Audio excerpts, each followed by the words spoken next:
নমস্কার বন্ধুরা, আমার রান্না বান্না চ্যানেলে তোমাদের সকলকে স্বাগত জানাই। আজ আমি কম সময়ে কোনো রকমের মশলা বাটাবটির ঝামেলা ছাড়াই প্রেসার কুকারে আলু দিয়ে খাসির মাংসের হালকা পাতলা ঝোলের একটি রেসিপি বানাবো। রেসিপিটি তোমাদের সম্পূর্ণ দেখার অনুরোধ রইল।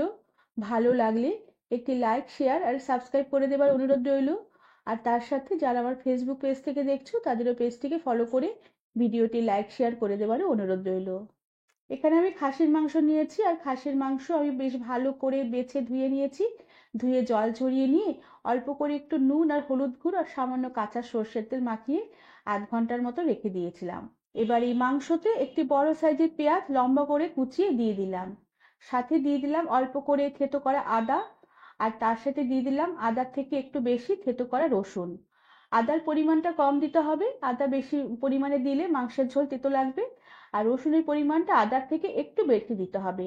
আর ঝালের জন্য 2 থেকে 3টা কাঁচা লঙ্কা আমি থেতো করে দিয়ে দিলাম।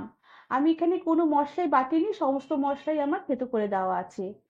আর তার সাথে দিয়ে দিলাম থেতো করে রাখা গরম মশলা। গরম মশলার মধ্যে আছে এলাচ, দারচিনি, লবঙ্গ আর অল্প কয়েকটা গোলমরিচের দানা।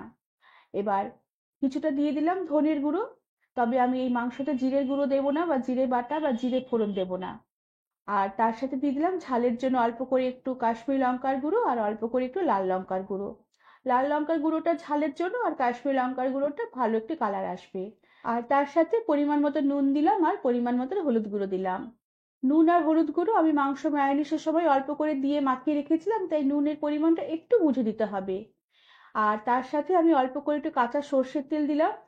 এবার সমস্ত মশলাগুলো আর এই কাঁচা সর্ষের তেল মশলার সাথে বেশ ভালো করে আমি মাখিয়ে নেব। একদম চটকে চটকে মাখবো, যাতে সমস্ত মশলা মাংসের সাথে বেশ ভালো করে একটু মিশে মাংস আর মশলা একদম মজে যায়। আর মাখতে মাখতে মাখতে মাংস যাতে একদম গরম হয়ে ওঠে। তবে মাখার সময় খেয়াল রাখতে হবে মাংসের হাড় যেন হাতে না ফুটে যায়। এরকম ভাবে মাংস মেখে নিয়ে প্রায় 10 থেকে 15 মিনিটের মতো আরো এরকম রেখে দেবার পরে আমি মাংসটা রান্না করা শুরু করব। এরপরে আমি প্রেসার কুকার গ্যাসে বসিয়ে দিলাম। আমি মাংসটা তো বলেইছি প্রেসার কুকারে রান্না করব। আর প্রেসার কুকার বেশ ভালো করে গরম করে নেবার পরে আমি কুকারে পরিমাণ মতো অল্প করে একটু কাঁচা সর্ষের তেল দিয়ে দিলাম। সর্ষের তেল এবার বেশ ভালো করে গরম করে নিতে হবে। সর্ষের তেল গরম হয়ে উঠলে আমি একটা তেজপাতা আর একটি শুকনো লঙ্কা ফোড়ন দিলাম। এবার তেজপাতা শুকনো লঙ্কা ফোড়ন হয়ে এলে আমি মাখিয়ে রাখা মাংসগুলোকে প্রেসার কুকারে দিয়ে দিলাম। এবার মাংসগুলোকে কুকারের মধ্যে একটু নেড়ে চেড়ে নেব।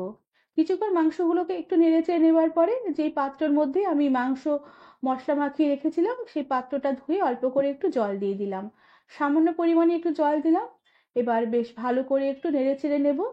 এরপর গ্যাসের আঁচ একদম কম করে দেব, আর ঢাকা দিয়ে রেখে কম আঁচে কিছুক্ষণ মাংসগুলোকে রান্না হতে দেব। এতে মাংসের মধ্যে যে জল আছে সে জলটা বেরিয়ে আসবে, আর যে পেঁয়াজের মধ্যে যে জল আছে সে জলটা বেরিয়ে আসবে। এবার কিছুক্ষণ পরে ঢাকনা খুলে দিয়ে মাংসের জলটুকু বেরিয়ে আসছে, এবার যে আলু কেটে রেখেছিলাম সে কাটা আলুগুলোকে এবার মাংসতে দিয়ে দিলাম। এবার এই আলুগুলোকে দিয়ে মাংসের সাথে বেশ ভালো করে নেড়েচেড়ে কিছুক্ষণ একটু মিশিয়ে নেব। এরপরে আবারও ঢাকা দিয়ে রেখে কম আঁচে আমি কিছুক্ষণ মাংস রান্না হতে দেব। এতে মাংস আলু কিছুটা মজে আসবে। আর যে আমি যে থেতো করা মশলাগুলো দিয়েছিলাম, মশলাগুলো তো কষানো হয়নি, সেই মশলাগুলো জলে সেদ্ধ হয়ে বেশ অনেকটাই মজে আসবে। আর খুব সুন্দর একটা গন্ধ বেরোবে।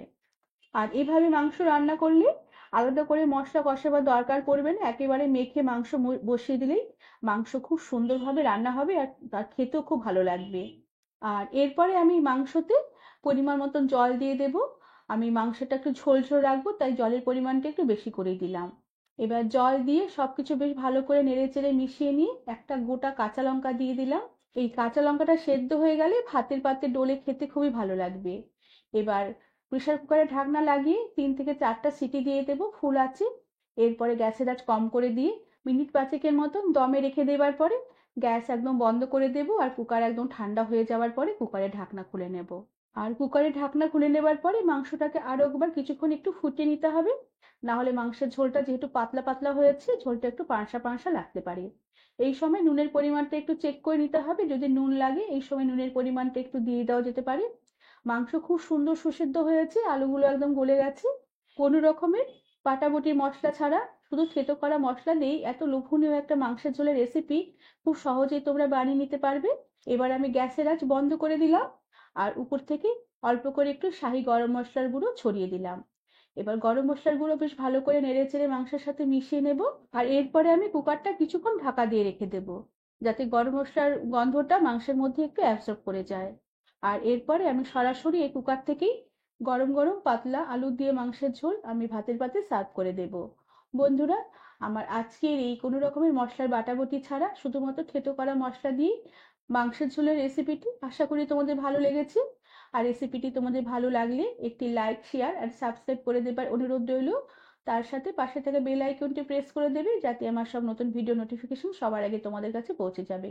আজ তাহলে আসি, পরে আবার একটি নতুন রেসিপি নিয়ে দেখা হবে। ধন্যবাদ বন্ধুরা।